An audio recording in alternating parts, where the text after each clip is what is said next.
नमस्कार, ज्योती घाणेकर, रियाज Multitech private लिमिटेडमध्ये मी आरोग्य सल्लागार आहे. मी आज इथे कवळीला आलेली आहे. कमल मॅडम आहे. यांना मी 1 महिन्यापूर्वी रियाज अमृत ज्यूस दिलं होतं. तर आपण त्यांच्या तोंडातूनच ऐकूया की त्यांना काय रिझल्ट आला. मॅडम, तुमचं नाव सांगा आधी. नमस्कार, मी तनिष्का घनश्याम नागरे. मला काय प्रॉब्लेम होता अगोदर?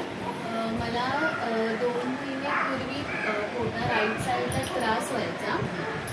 तर मी 2 डॉक्टरांकडे जाऊन आली. तर माझे पेन किलर्स वगैरे चालूच होते, मग काही मला फरक नाही पडला.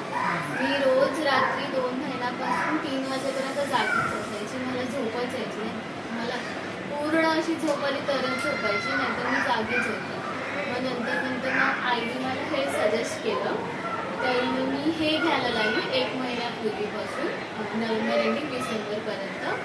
तर मला फरक जाणवला. माझं थोडंसं कमी झालं. आता तर पूर्णच कमी झालं आहे. माझं पोट वगैरे सगळं दुखायचं थांबलं आहे. आणि मला PCODचा पण त्रास होता. तर माझे 2 महिना म्हणजे ऑगस्ट नंतर माझे पिरियड्स आलेच नव्हते. तर जसं मी हे घ्यायला लागली तर माझे डिसेंबर आणि जानेवारीमध्ये बरोबर पिरियड्स आलेले आहेत. माझा तो PCODचा पण त्रास झाला आहे ऑलरेडी. Thank you madam. बघितलं तुम्हाला मॅडम काय वाटतं, हे ज्यूस तुम्ही जे घेतलं तुम्हाला फरक पडलाय, तर अजून लोकांनी घ्यायला पाहिजे का नको? तुम्हाला काय वाटतं? घ्यायला सर्वांनी घ्यायला. तुम्ही पण या सर्वांनी घ्या, तुम्हाला नक्की फरक पडेल. थँक्यू.